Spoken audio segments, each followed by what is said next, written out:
Well, here we are at the end, and I'm a much poorer man, or richer, depending on how you look at it.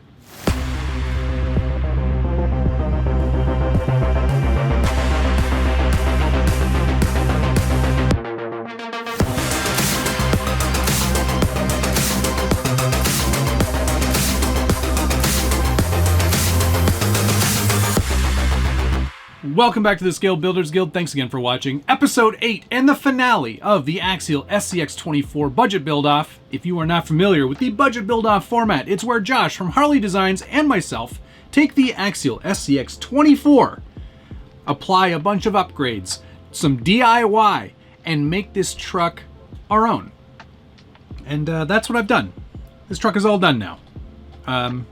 Oh shoot, I just realized something. There, now it's done. I almost forgot the wipers. Alright, well here's the finished truck, and I'm really happy to show this off. I am so pleased with the final result. I wanted to do something original from the very start, and I wanted to make sure I maximized my budget as much as I could. And I think I achieved both of those things in this budget build. This is the final result of the Land Rover cab-over caged crawler, whatever you want to call it. I'm really thrilled with how, one, it looks, and two, how it performs with the upgrades that I've given it. In this final week, I had $4.60 remaining from week 7 to carry over into the final week here, so $54.60 to spend. And I spent it wisely. I managed to get a lot in for this final episode, so let's just jump right in. First things first, I did finalize the front bumper design. Yes, it's not exactly scale accurate. It's close enough for jazz, and I'm happy with how much travel I now get out of the front and how the servo's not impeded by that bumper or any of the mounts that I built for it. That was super cheap. 7 cents worth of material went into that, so pretty happy with the results there. Also, on the side sliders, saddle packs, whatever you want to call those are now the final completed design. And what I did was, rather than try to fiddle with some sort of clip or magnet at the front to mount the actual body and keep it rigid to the chassis, I actually made the mount in the slider.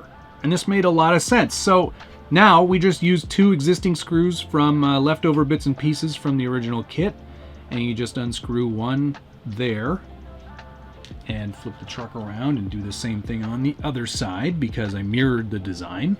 And voila, the whole thing still hinges perfectly. You'll notice that what has occurred here is I've built this little tiny tab. And it's sort of hard to see, but there it is, a little tab into those mounts. So now everything stays nice and rigid and stuck down perfectly on the chassis. For me, kind of a smart way of doing it, if I'm honest. I like the more rigid mounts when it comes to these, when it comes to a hard body. A clip or a magnet, I didn't think was really going to keep it, tightly locked into place. Anyway, nice, simple, easy way to get at it. 2 screws, not a big deal. Easy to change your batteries, easy to get in, check out all your electronics, and yeah, Bob's your uncle.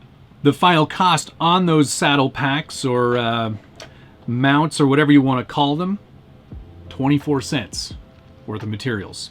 So if you have a 3D printer, I will give away those files for free. And that's how you get around that part of the budget. Moving on, one of the cosmetic things I finished up, I actually finished painting the motor. It's all nicely detailed. You may have seen that in my Instagram. I think it looks particularly cruddy, and just as it should in this sort of weird Land Rover off-road crawler thingy. I also finally glued the tires onto their wheels, so that's all taken care of.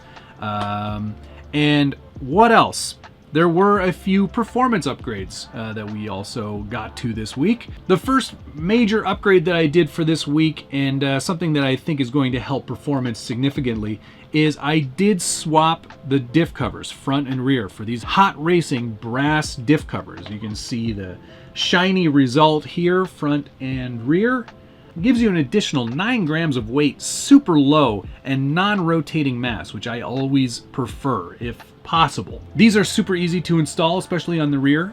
Just remove the existing 6 screws that hold the plastic diff cover in place. And don't forget to remove the bearing from the inside of your plastic housing and replace it in the brass housing. Then it's as simple as retightening all 6 of those screws and you're done. It's a little more complicated up front.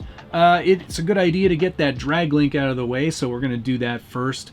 And then we're going to remove all 6 screws, but then make sure when we're replacing it with the bearing, of course, make sure to torque into the servo mount, because you will need to make sure that that is all aligned. That's what's holding this whole thing together. And while we're down there, before we put the front diff cover on, let's replace the front diff gears with Trial's overdrive gear set. Another excellent investment and something that will aid in performance greatly.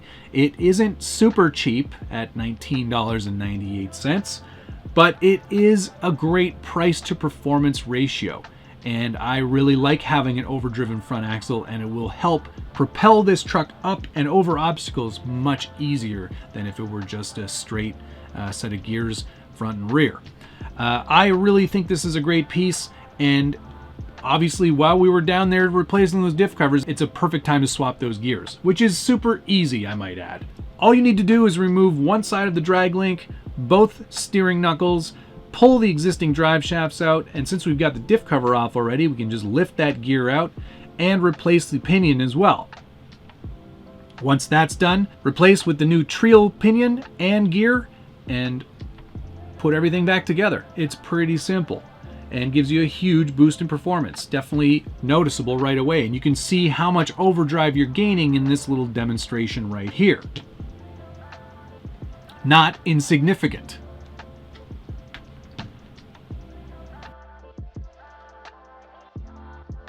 And finally, the last little bit of cosmetic change that I've done to the truck for the final week was re-add the existing headlights from the original Deadbolt. So now we've got functioning headlights, and that's a free upgrade because those were already included with the truck.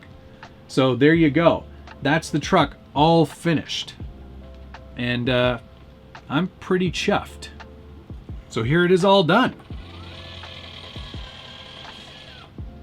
I think it looks awesome. Really, for me, I think in these budget builds, it's the culmination of everything at the end. And when you can end up with a result as unique and as fun and as performance-based as this one, yet still kind of looking cool, I think I've hit all the marks, and I'm feeling pretty good about this one. It is definitely probably the most fun I've had with one of these budget builds, if I'm honest. And I think Josh feels the same way. We've both really kind of pushed ourselves and created something pretty fantastic. He's got a really performance-oriented truck, and I know he's doing something crazy or special for the final week, so I'm really keen to see what he's got going on.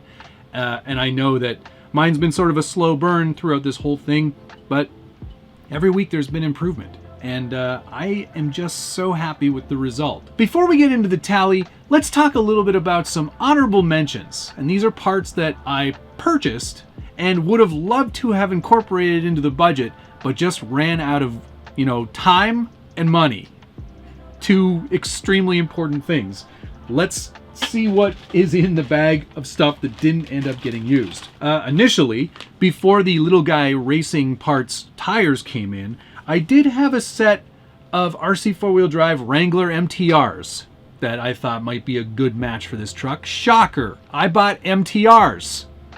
I've never bought that kind of tire before. Another one is this awesome set of high clearance links from Trial. I like the red. I thought they were cool because they were high clearance and would definitely help out in the performance end of things.